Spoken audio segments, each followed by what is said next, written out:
ओम नारायणाय नमो नमः। जय श्री कृष्ण। भगवान श्री कृष्ण और राधा रानी की कृपा सदा सर्वदा आप पर बनी रहे। आप सभी को योगिनी एकादशी की हार्दिक शुभकामनाएं। आज के इस वीडियो में हम पाठ करेंगे इसी से जुड़ी दो पौराणिक कथाओं का। तो चलिए शुरू करते हैं।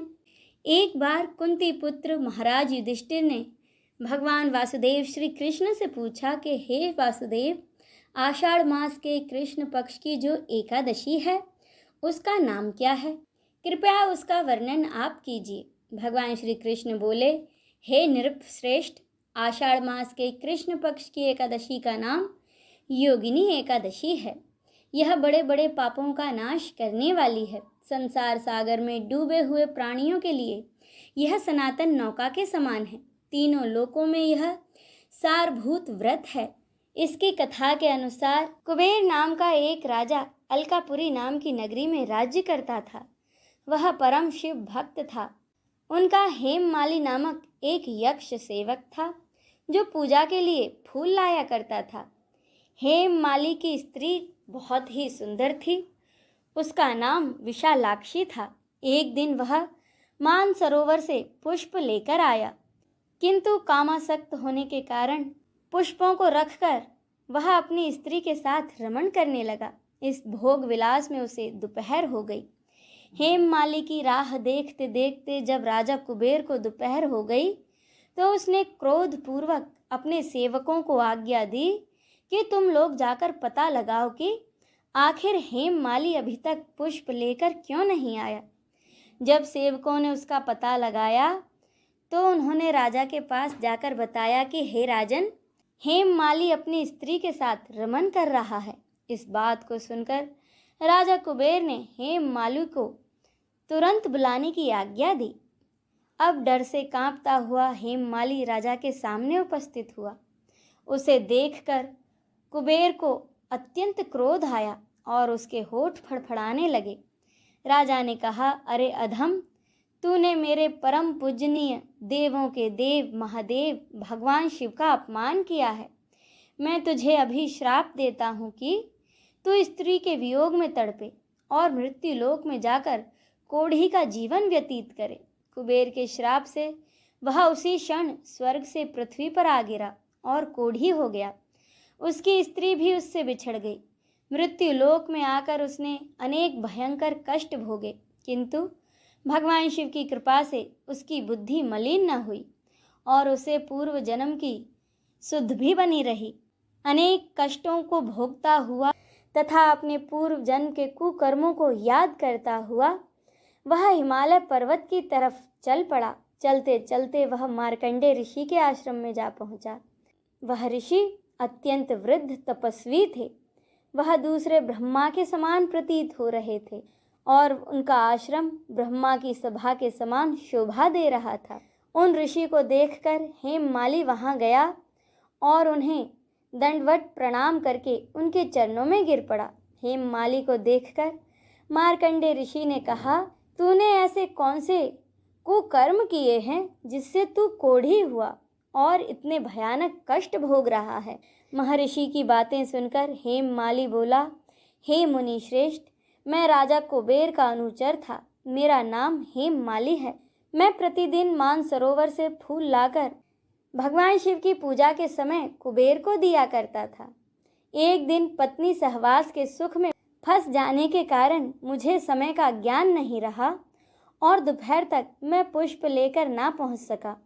तब उन्होंने मुझे श्राप दिया कि तू अपनी स्त्री का वियोग और मृत्यु लोक में जाकर कोढ़ी बनकर दुख भोग। इस कारण मैं कोढ़ी हो गया हूँ तथा इस पृथ्वी लोक पर आकर भयंकर कष्ट भोग रहा हूँ। अतः आप मुझ पर कृपा करके कोई ऐसा उपाय बतलाएं जिससे कि मेरी मुक्ति हो जाए। तब मार्कंडेय ऋषि ने कहा, हे हेममाली, तूने मेरे सम्मुख सत्य वचन कहे हैं, इसीलिए मैं तेरे उद्धार के लिए एक व्रत बताता हूँ। यदि तू आषाढ़ माह के कृष्ण पक्ष की योगिनी नामक एकादशी का विधान पूर्वक व्रत करेगा तो तेरे सभी प्रकार के पाप नष्ट हो जाएंगे। महर्षि के वचन सुन हेममाली अति प्रसन्न हुआ और उनके वचनों के अनुसार उसने योगिनी एकादशी का विधान पूर्वक व्रत किया। भगवान श्री कृष्ण ने कहा कि हे राजन, इस योगिनी एकादशी व्रत कथा का फल 88,000 ब्राह्मणों को भोजन कराने के समान है। इसके व्रत से सभी प्रकार के पाप नष्ट हो जाते हैं और अंत में साधक को मोक्ष की प्राप्ति होती है और वह स्वर्ग का अधिकारी बनता है। इसी के साथ यह व्रत कथा संपूर्ण होती है। अब सुनिए दूसरी कथा। एक पौराणिक कथा के अनुसार राजा अम्बरीश बहुत ही धर्मात्मा राजा थे और बड़ा ही सादा जीवन जीते थे। वे अपनी प्रजा का बहुत ही ध्यान रखते थे और हमेशा भगवान विष्णु की भक्ति में लीन रहते थे। उनकी भक्ति से प्रसन्न होकर एक बार भगवान विष्णु ने अपना सुदर्शन चक्र उनकी रक्षा में नियुक्त कर दिया। महाराज अम्बरीश ने एक बार द्वादशी प्रधान एकादशी का व्रत किया और वर्ष की अंतिम द्वादशी पर भगवान की पूजा करके ब्राह्मणों और पुरोहितों को दान दक्षिणा दी। व्रत की समाप्ति पर जब वे व्रत पारण करने बैठे तो अचानक से महर्षि दुर्वासा वहां आ गए। राजा ने उन्हें बड़े ही आदर सहित बिठाया और भोजन करने का आग्रह किया, लेकिन महर्षि दुर्वासा ने कहा कि वे स्नान करने के बाद ही भोजन करेंगे। इतना कहकर वे नदी की ओर चले गए। वहां स्नान के बाद ध्यान करने में उन्हें बहुत देर हो गई। उधर महाराज अम्बरीश को द्वादशी बीतने से पहले व्रत का पारण करना भी जरूरी था। वे दुर्वासा ऋषि के आने से पहले भोजन भी नहीं करना चाहते थे। अंत में ब्राह्मणों की सलाह पर व्रत को खंडित होने से बचाने के लिए उन्होंने पानी पी लिया।